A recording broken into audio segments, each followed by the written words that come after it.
Odhiambo machielo nyakora mgajiwang' ma tarik 4 dwe mar boro 2024 ma en chenro mar Ratil kochopo kanyo saa 1 odhiambo wakelni weche manyien ka bende dawo jotend migepe manowal gi jatend piny Kenya William Ruto nodhi mbele od bura kendo wami kuku mar wachne weche manyien mag Ratil ka bang'e ano e thuol ne George Bati network mar Ratil kaka wuono ang'no bed gi wende kama oting'o Kennedy Ondiek ma en jasiasa dhi twak e lo UDA kaachiel gi Frederick Okango ma en jasiasa ditwak bende lo Azimio la Umoja One Kenya Alliance en twak mabiro mana bang' weche manyien nyakora mgajiwang' to mokwongo kaka pile magi thuond weche.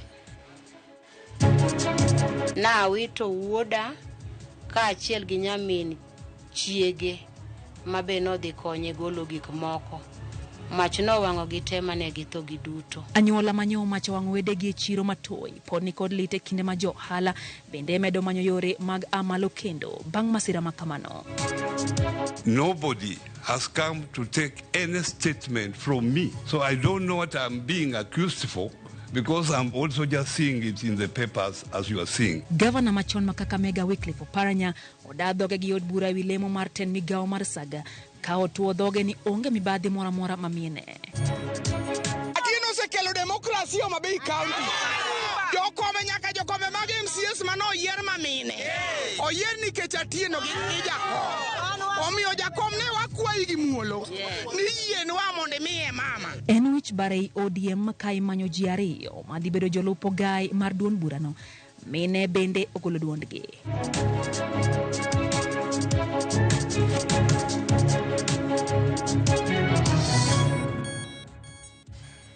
Machiegni nyakora mgajiwang' jaloko marwa en Belinda Adhiambo bethuolo mar go kodwa mbaka wantiere lai mar ote machuo kariyo adeka uchiel nono kabindi nyayudo e mbui Ramogi TV KE mbui mar X Ramogi TV Kenya mbui mar YouTube kaachiel gi Ramogi TV e mbui wa mar Facebook duto warwa kipachi seche gi mag Ratil nyinga Lydia Okeyo.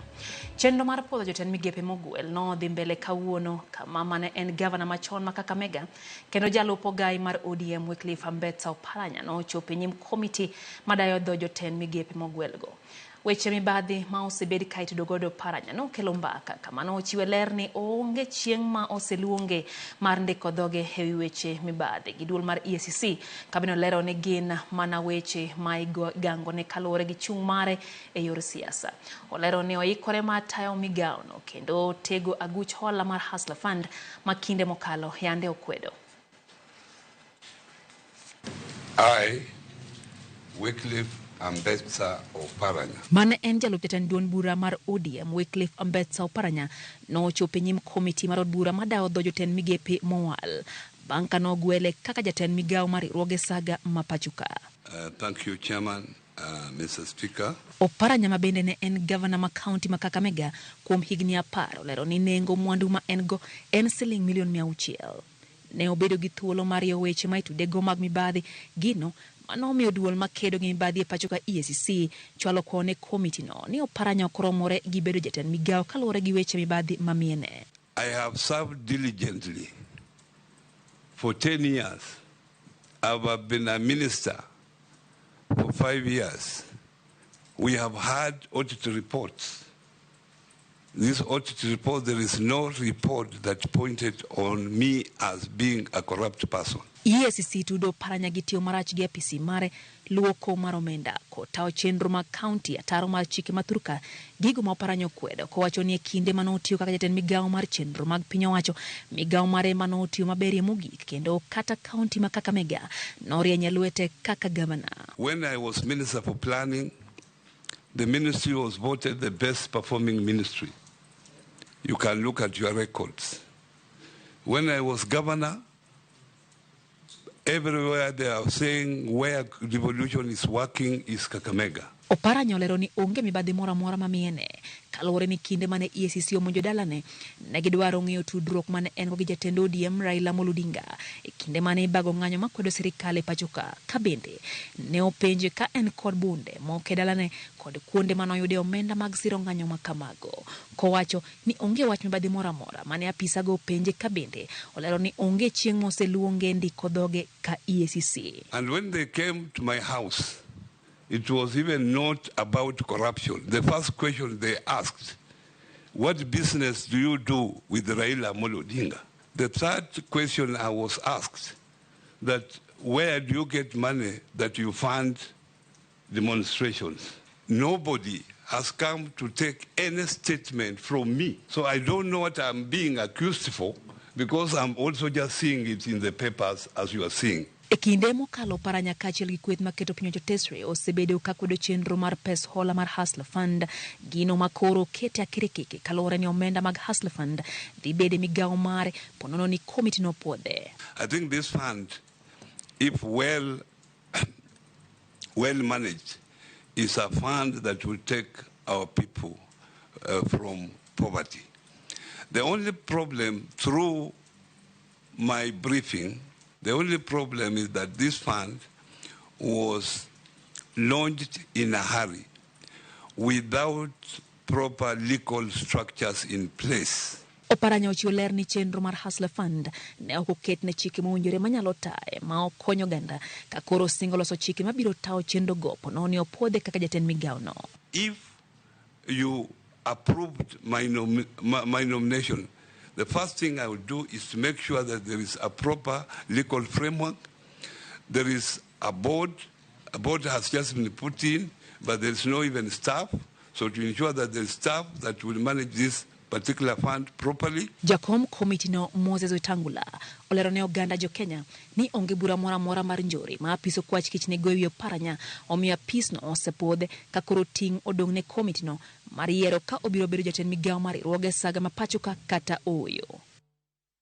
Kwa mgaji wanga chenro makamano dhi mbele kama bende gavana machon wa Mombasa Ali Hassan Joho menano do thuolo mar goyo mbaka kendo no dadhoge kaachiel gi Dr. Alfred Mutua duto wa ikoni mane dakika machuok kende ang' nwanyisi ler makamano. Kwa dhi mbele jatend piny Kenya William Ruto ojiwo achiel mar jotelo kod jopiny ka onyiso chir ni chuogo piny owacho mokelo kanyakla jotelo mawuok oko mar sirikal dhi kelo yote chwalo dongruok ne jopiny. Koloso Kilgoris County Manarok, Ruto singo tingo malo ngima ji mayuto geni piny mana kaka no singe kinde campaign motelo ne yiero. George Batin Tiregiler.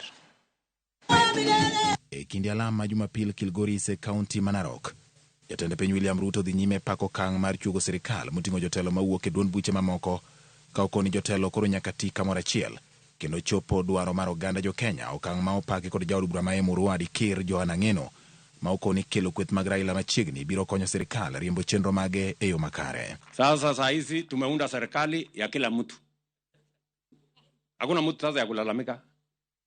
Hakuna mtu ya kupingana. Sasa sisi wote tusimame pamoja. Tupangane pamoja. Ile sasa kazi iko ni vile tutashirikiana tutatue changamoto za taifa letu la Kenya tukiwa pamoja. Na tunataka kukushukuru kwa sababu ya kuunda serikali ambaye iko sasa kila mahali, so that every part of this country feels they are part and parcel of this government. Tunataka kukuambia Your Excellency, tunakuunga mkono. Kama vile Julius amesema, huyo mzee umemleta, alikuwa rafiki yetu kitambo, na wewe unakumbuka tulikuwa pamoja, wewe na mimi na wengine. Na tumeshukuru umeleta yeye, so wacha serikali iendelee vizuri. Konyiso jotelo moyier mondo ket dwach jopiny mokwongo, Ruto kone jood bura mondo ger dag tudruok mag lony manyasani e kor gwenge kaka yor konyo joma tindo yudo tije ahinya ma itimo kokalo yor mbui. Katika budget ya CDF tumebadilisha sheria, mimi nimesha sign hiyo sheria ambayo sasa itakuwezesha kujenga ICT hub katika every ward hapa Kilgoris. Ndio hawa majenzi, hawa vijana waweze kufanya kazi ya ajira ya kupitia digital jobs. Jatend piny bende osingo mar dhi nyime chwalo dongruok ne oganda mayuto gene piny ahinya to mong'ere kaka Mama Mboga kokalo gero chirni ma okoni biro ting'o malo yuto margi. Watu walikuwa wananiuliza hapo nyuma, wewe ule Mama Mboga yako ulikuwa unasema kazi gani unamfanyia? Si ndio? Sasa mimi nataka niwaambie hapa Narok tunajenga soko 11 mpya.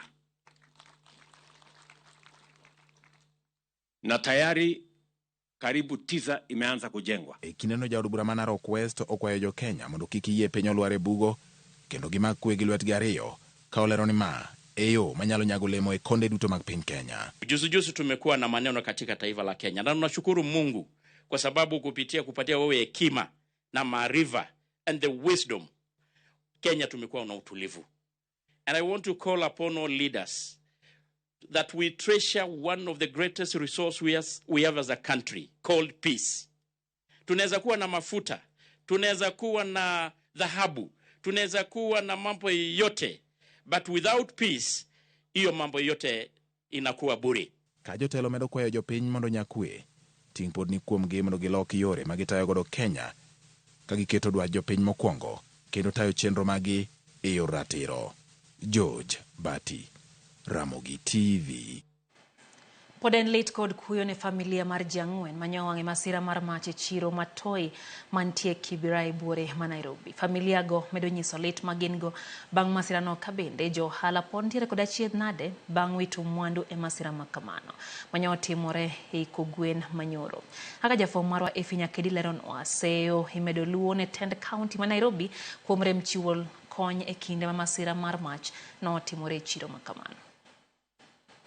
E kar dak ma otenore gi chiro matoi mani Kibra, walimo Margaret Atieno, miyo manyo wito wuode Kevin Ochieng' kaachiel gi nyamin chi wuode e masira mar mach manyo wang'o chiro matoi kendo miyo ji ang'wen wito ngimagi.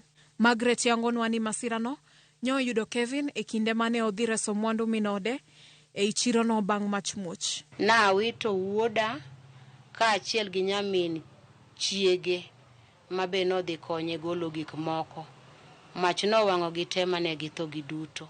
Mach no dino ne toi kodhi golo gik ma ouso e chiro. To ne mach odino ne mano wang'e motho ma ok inyal fwenyo ni en ng'a. Olero ni koso yudo Kevin e yor simu ema nyochu ne donjo e chiro no mondo mi omanye. Kuom hawi marach nyo giromo gi masira. Sama ne wamanyo Kevin, ka koro wamanye gi sim to koyudre, na awinjo lit kaka janyuol. Koro na amua mar monda ang'i kaka muomo imagino monda chope kibanda ne. To ne watemo manyo ka waelo mabet nigo kane pod nigi mach, to ne ok wayude. Lakini ka koro wadhi give up, to waneno ka mbele kibanda kama nigi mach mang'eny kabisa. Koro na nyiso wuoyi mane wan gono no el mabati mano umre kanyo. Sama no elo mabati no, ne wayudo ka wuoda e mangi wiye malo, to ne podi nyalo ng'e ni en Kevin. Pauline Atieno, ma en nyamin Kevin, wacho ni tho mar owadgi oweyo fuok maduong' ne anyuola moloyo to kaka osebedo kochung'ne e weche mag somo. Yeye ananilipianga school fees. So ningefanya join shule but nimekuwa outside for 3 years. So akaniambia dream yake ni anataka ni raise mtu mwingine tusimamishe familia yetu. I was supposed to join September 10th. Leo ningeenda kutoa hizo documents. Oseyo josim mach ma kaunti ma Nairobi kowacho ni deko margi ema nomiyo masira makama yudo wadgi kod nyamin chiege. Zimamoto ingefika tu mapema. Tungu yangu wangeungua hapo ndani bila angechomeka. But I'm sure he tried juu. Penye tuliwapata ni kama alikuwa anajaribu kuambia watu tokeni. Weuru simbe uon jok ma owinjo konywa kuom simo mach. Nikeche chiro no chako wang' to ne watemo seche karibu 3 hours ka wagoyo sim ne jo sim mach ma Nairobi County. Simbe gi ne ok yudre, giduogo gi respond after an hour. Min Kevin, ma bende en ja ohala e chiro matoi, oseyo tend chiro no kaachiel gi sirkand kaunti ma Nairobi kuom singo ma gisebedo ka gichiwo maonge tim e kinde masira mag mach. Tepetevu imekuwa upande wao. Wakati soko ilichomeka last year, walipokuja Toi viongozi wa hii eneo, walikuja wakakutana na sisi Toi. Wakatuambia watajenga mahali penye magari za moto zinakuwa around the area of Kibera. Another thing they promised us ni ya kwamba watatujengea a modern market. Another thing they promised us ni ya kwamba watatuwekea perimeter wall around Toy Market. It is now 1 year down the line. Nothing. So hatujui kama walitudanganya ama walituambia ukweli. Sasa hivi tena tuko na mkasa wa moto. Imetokea tena mara nyingine. Shida tena bado imekuwa pande ya county government. Hawakukuja kutusaidia kuzima moto. Sasa mimi naomba kama wanaweza watupe fidia sisi wenye tumeadhirika. Na wakikubali kutupa fidia, tafadhali wahakikishe wale wameadhirika wamewa-identify. Kochoposani, ringre mar Kevin kachiel gi ji adek mamoko osechwal e kar kano ringre ma City Mortuary ka girito fweny e yor lony mar science mar DNA.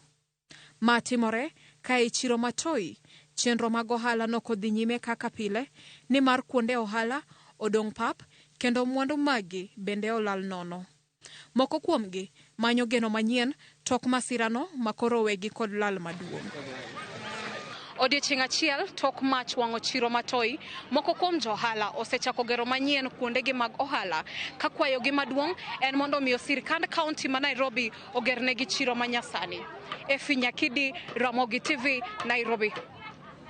Rokamana Nyaefi, wagoyo mos ne oganda kendo wagino ni kony makare bro chopo negi. Wadhi mbele. Mane en Haton Jener mapacho ka Justin Muturi odadho gi komiti mar od bura ewi lemo manyien ma ogwele mar telo ne migao mar jotije sirikal. Muturi olose wi weche mane luore ni dibed ni en ok ong'ad rieko maber ne jatend piny. Olero ni ne gin kod winjruok maber. Bende okoni obiro golo koke mar thicho oko jogo mantiere kod oboke mabandia e thuolo mag tije mag sirikal. That story was not correct. That advisories were not being taken because the office gives advisories in respect to very, very many issues, international law. In fact, the office gives legal advisory opinions even to the county governments, and I cannot even remember which one was never implemented.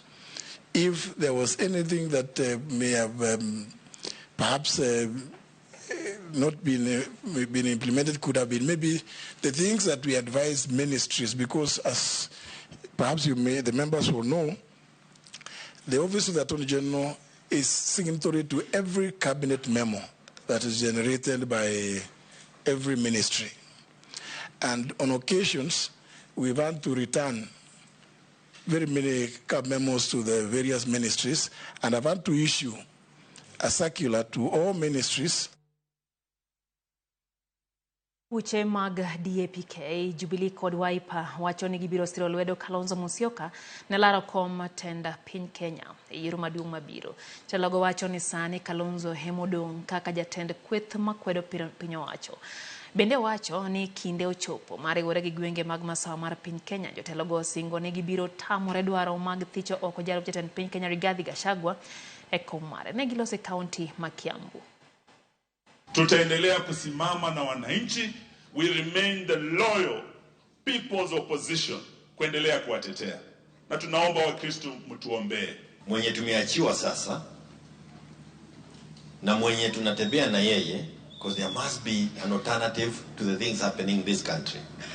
Na sisi wakaji wa eneo hili tufugue macho yetu. Sisi tukitembea na Kalonzo tunasema omba Mwenyezi Mungu mapenzi yake yafanyike. Leo tunataka kutangaza wazi Kiambu, kama wako na njia ya kutoa Rigiji jama, kama wako na jama hiyo ya kumtoa, sisi wanaazimio tunasema hawatamtoa peke yake, watoe yeye na Ruto. Wangapi wanasema hiyo? Wangapi wanasema hiyo? Ya, kwa hivyo hiyo mti ikikatwa wakitaka kuangusha Rigiji na wao pia waanguke. Daika ina para kodaboro bang sa chila midhiambo chenro en ratile kamano kuom kete mana Karamogi TV kapo kwa kao yo mokwongo mokum otimos chopo ka otimo mano mar Pastor Omondi Otiche mar gemo nyenyore wacho kanyo ne gin gi Archbishop Odhiambo Gura gi Jagoro Samuel Atongo gi Oloyanga gimora ahinya gi chenro ni maratil Lago Brian Kawuok Alendu wacho no mora ahinya gi Ramogi TV kendo wacho ni Kisumu County weche gi chope yo makare eno bende William Nyadawa kanti Kakamega ochono mora nyagi weche kaka pile oparanya no tiyo maber kaka governor ma Kakamega kaeto wacho ni koma sani ni dawa na dhogeno oromorego kabisa kendo wacho ni omor kode okone hai makare mano ote mar William Nyadawa eno bende kanyo ote mochwal kai gi ya Jaro Soja mano kanyo en Jakogalo wacho ni lojo Kogalo tiyo mosahinya ne jomo yudo masira mar mache go matoi kaeto wacho ni entie dala gemo dendo gi yankone Benson Witi Winda gendala gemo gendo wacho ni entie uniforme mo chiwo kanyo manyien luongo ni Green Army Chief Siep Dr. Raymond ndiro kamana hinya Jaro eno bende kanyo otemo or kanyo gi Jamta Boda wacho ni en bende kaka pile entire kodwa e chenro kendo orito mana twak mano maratil abende biro mana daika machuok koya sani mano bang weche gi manyien wayo matinya koramga juan kikidhi mabor mind ratil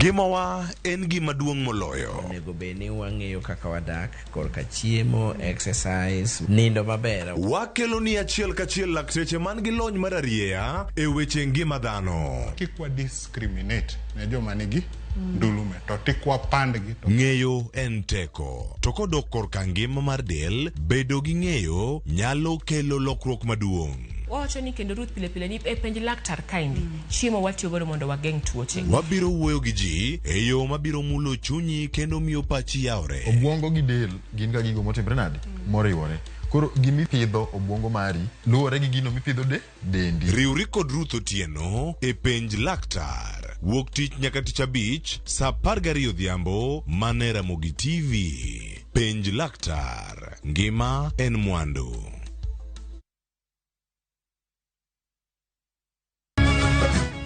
Miyo makwedo paro ma okare keto kiawa kuom puonj koda timbe machon. Abo wacho nu adiera man go. Ng'at ma chunye tek to chung motegno.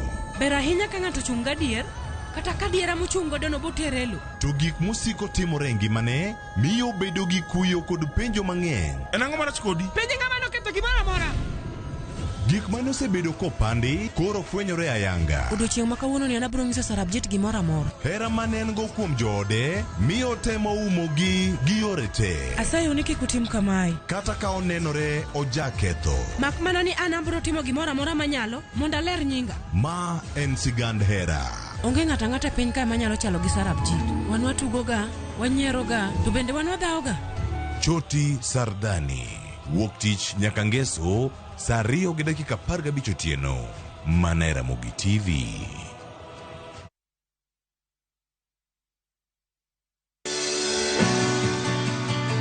Donje chuny pur kama kodhi ka kodhi nyiso sigande. Kendo keyo ka keyo en nyasi. Eka achiel kao mananas 14,000 nyaka 18,000. Tiyo matek kelo nyak maber. Winj sigand jopur mokadho e yamo kod apaka maduong'. To girwako lokruok manyien kod nyago ngima maber ne jopur. Farmyard manyiwa gi compost is the best. Ik berne nang'o oduoko lo kaka lo ne chalo chon. Bi kodwa sama wakedo gi pek ma waromo godo kendo yudo gweth ma kit ngima maber. Sama wachako tich mar lowo nyaka bed gi kwer. Kaeta bedo gi beti, kaeta bedo go pao. Kaluowa kae dhano owuok oko ne pur. Pur gi ohala. Tich adek ka tich adek, saa 1:45 otieno.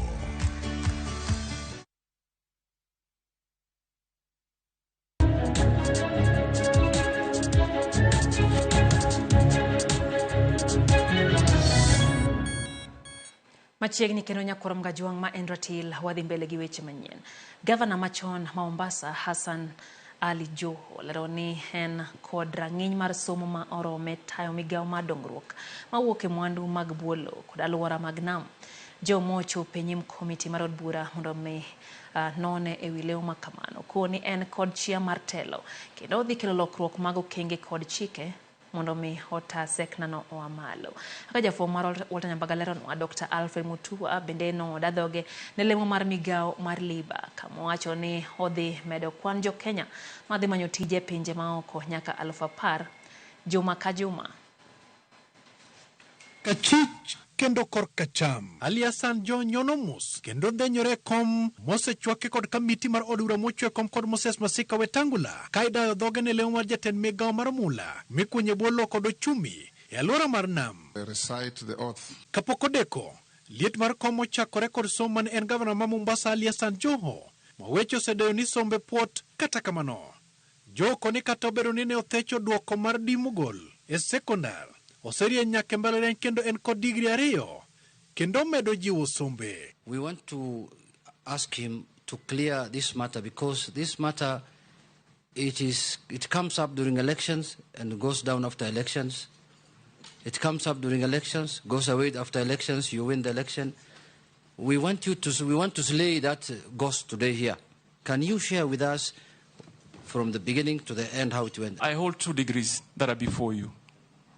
Mr. Speaker, I am on my pathway to attain a master's degree from the most prestigious university in the world. And that is achieved by determination. Jodbura ne okomiye thuolo mar gamo yweyo kendo kunde mondo ler chilo moko mag timo ala moko ma ok opuodhi ahinya mag yedhe mamero ji ma itude godo. The then internal security minister, the late Honorable George Saitoti, tabled a list in Parliament containing 4 members of Parliament, including yourself as a suspected drug trafficker. He came back to Parliament and tabled a report of investigation that no iota of evidence was found against me. Kutende kod kako chano kelo lokruok e migawo no, Jo oriedo kenge bura mosenono manyalo kelo resruok kendo ji oyuto ne Kenya kokale mwandu manie bwolo kod alwora mar nembe. Achiel kuom okengego en rango kendo timo lokruok ne chike matayo sekta no. That we quickly realign policies that conform to the needs. It is because seafarer by all standards qualifies to be a prestigious job. And the numbers that are produced, nothing justifies that our neighboring countries are processing more. Understood that they may have a lot of, the area might be wider, but they are processing 100-fold more, particularly for export. Weche mag lupo kod andnam, Jo wacho ni jo lupo kod jo ala owinjore omi kony mabiro medo gi mijing'o e tijgi masani dwaro teknolojia mamalo owacho ni biro konyo Kenya nyuolo rech moromo minyal chwal e pinje maoko. We must redesign our training program to fit into the demand of that opportunity. Singo mar Jo bende en mar neno ni okedo kod achudhe to kod jo mibadhi mopondo e sekta no kendo thiro chenro mag yuto. What mechanisms and plans will you put in place to ensure that revenues from gemstone mining do not end up in the pockets of cartels without disclosure? There are greater cartels in the mining industry. If you approve me, that is where I begin. Jo bendo yango nengo mwandu ne duto kowacho ni mwandu ne nyalo romo shillings bilion 2.3. Mr. Speaker, my net worth is 2,361,332,249. Gavana machon ma Machakos Alfred Mutua bende ototimo ne rumbi bang' thung'e kod penjo kinde dayo dhoge ne lemo mar jatend migawo mar jotich. Mutua ne onyis mondo ler gimomiyo ne othoro golo ripode magikone ne yangore ni ok adieri e kinde mane omako lewo mar jatend migawo mar tudruok gi pinje maoko. Ranyisi en kane owacho ni piny Canada ne dhi chiwo thuolo mag tije ne piny Kenya, gino mabang'e to tend Canada ne okwedo. You announced in the media that you have secured an agreement with Canada so they can recruit Kenyans. And thereafter, it was denied by the Canadian government. When I got to Kenya and announced what we had agreed on, immediately an organization, a fake, so-called fake organization, that was promising Kenyans jobs and charging them jobs. The Canadians were not responding to me. They were responding to that fake announcement. Wiokenge mochano kao magtayo migao mar Labour, Dr. Alfred Mutua koni achiel kuom lek mage en chwalo kinde ma Kenya pinje mag Arabu mar dhi nono matut chike mag-gi kendo keto winjruok moko mabiro neno ni jo Kenya madhi manyo tije kono ok oyudore kod obadho kaka osebedo kinde mokalo. You know, Australia is looking for you.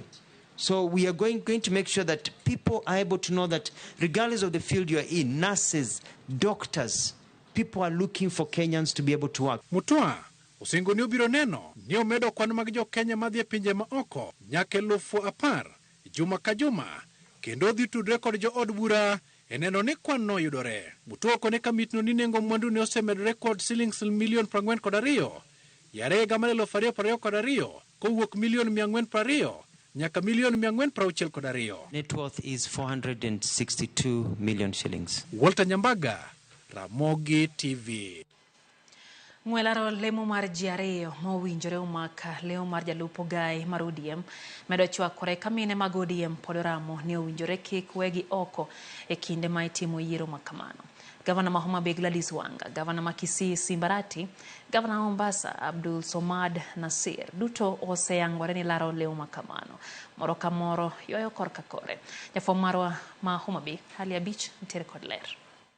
En wich bar masani nitie duond bura mar ODM ka emanyo ji ariyo madhi bedo jalupo gai mar duond bura no lemo ma odong' nono toka Hassan Joho kod Wycliffe Oparanya nyocha ogwel e telo ne migepe sirikand Kenya Kwanza. Mae bende kinde mar Raila Odinga kod jokanyo mag ODM ni akek yore mar jiero jalno madhi bedo lemo go e kinde ma en bende pache rango dhi bedo lemo mar jakom kuku Martin Dul mar riwruok Africa AUC. Nyaka sani pok oyangore malong'o ji ariyo madhi bedo lemo go ka jogo ma umbgi osekeyore ahinya oting'o Gavana ma Homa Bay Gladys Wanga, Gavana ma Kisii Simbarati, kod mano ma Mombasa Abdul Swamad Sharif Nasir.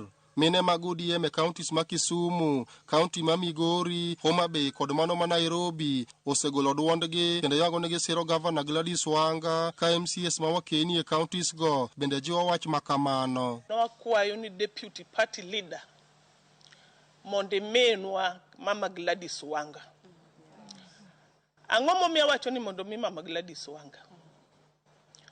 Mama Gladys Wanga mokwongo osenyiso ji no nyalo bedo jatelo. Chama koyier gi consider no wach mar mine. Kik yiera joma chuo kende. Tino se agi chama mabo. Atino se kelo demokrasi Homa Bay County.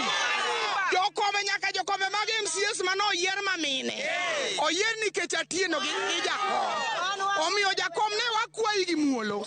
Ni yienwa mondo miye mama. Achiel kuom ting' mar Raila Odinga kod duond bura mar ODM nego en chiko wit kendo winjo ywak mag mine mag ODM kod jowera magi medo chwalo wi thuolo margi e telo kata ka okang' ma opogore. Kata odoko ni moko kuom jokanyo mag ODM e gwenge mag Kisii nyoko ne gin gi siro Gavana Simbarati lemono ka mago mawuok Nam Chumbi bende osewuok oko ka siro Gavana Abdul Swamad Sharif Nasir. Tunataka kiongozi ambaye ni party leader na deputy party leader ambao wanajua chama, ambao hawatitiriki iwe mvua iwe jua. Hatutaki chameleons in our party. MCS mamine counties makaluo to wacho ni mae thuolo moko winjire we mine oko. To pod wamedo kwayo mana kaka wasewacho before ni omiwa chance mondo wan bende wanyis leadership marwa kaka mine e bedo deputy party leader. Kendo wawacho ni Gladys Atieno Nyasuna Wanga oserito Homa Bay kaka party mar ODM kaka jakom. Omiyo ober gi miye promotion mondo odhi obedi deputy party leader mar ODM. Mine mang'eny kosega donje telo to wigi wil gi mine wete.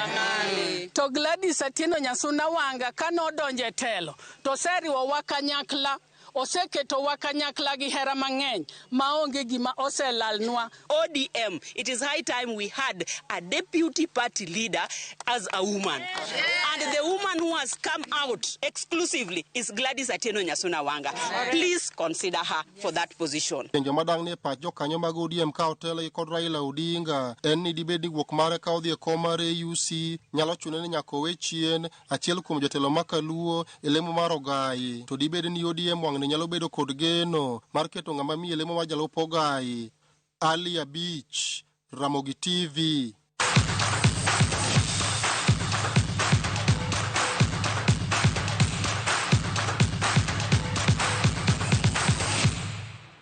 Tuke mag skunde sekondar tam marariyo chakora yange county makisi katim mar Kodero Bara mawuok e gwenge manyanza no chako tukgi gi amodhi gi tim mar Kirangari. Elap mag Gusii Stadium ma tim mar Kodero Bara no do gol mokwongo kokalo picha choma kapok Kirangari loyo gol mar gi mokwongo. Kirangari no medo gol mar ariyo kata kamano geno mar yudo points adek no gore Luanda bang Kodero Bara yudo gol e dakika mogik. Tuke mag gwenge manyanza no bage county makisi ka tuke gono bedo kod rochruok magarita kano wuok gi jofwambo jakoma mar riwruok matao tuke gi gwenge manyanza Otieno Lo nolero ni okenge oseketi motegno mana oni tuke go otimore gi kwe karita bende oredi.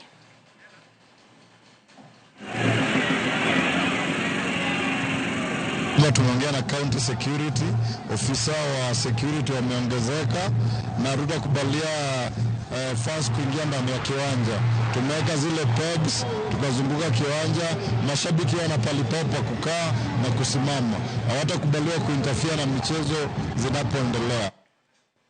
Riwruok mar jagoro mongere migao mar arita Raymond Omolo Foundation no chwalo kony mag gige tugo ne club mar Kayole City Stars Football Club.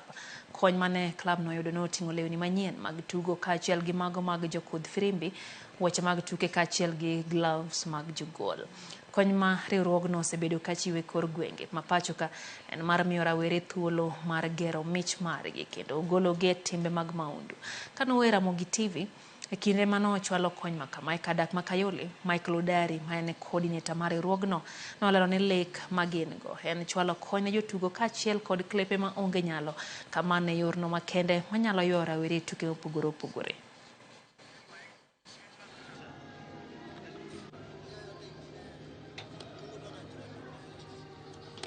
Tunaweza sema tu ya kwanza nimeshukuru kwa yote. Kitu ya kwanza tufe kushukuru tu Mungu. Juu ndo amefanya yote imefanyika. Alafu tunashukuru hawa wadhamini wetu. Wametuletea jezi. Mimi naweza shukuru tu. Alafu hizi jezi vitu wametuletea, wametusaidia sima vijana wengi to stop crimes, kitu kama vuta matire. Tumacha site hata kwa tuna medi mtaa. Sasa hata kwa tunajitolea, tunajitokeza si wote. Unajua tunacheza ball. G-ball inalipa. Raymond Omolo timo is doing otimo gimoro manyalo keto nyithindo e ngima maber. Nikech nyithindo matindo mapod tindo gi emanya maricho kendo gin magitimo timbe maricho kabisa. Koro sama timbe gi richo ni monego bed gi bedo busy, kik gibed ka gikwelo, kik gineg ji, kik gineg tim raping. Mae manyalo kelo gi machiegni mondo kik pach gi bed gik maricho nikech ngama pacho linga en paro man gi timbe maricho.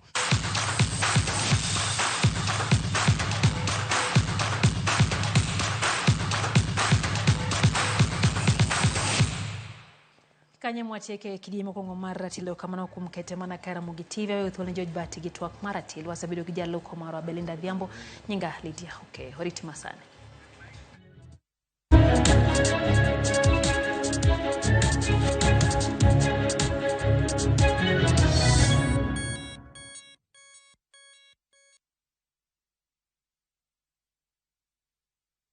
Tinto etikomanya na bongo tenae kirengaki. Eseki. Asenyenja sobu kimebwana eno bwengenjo mono.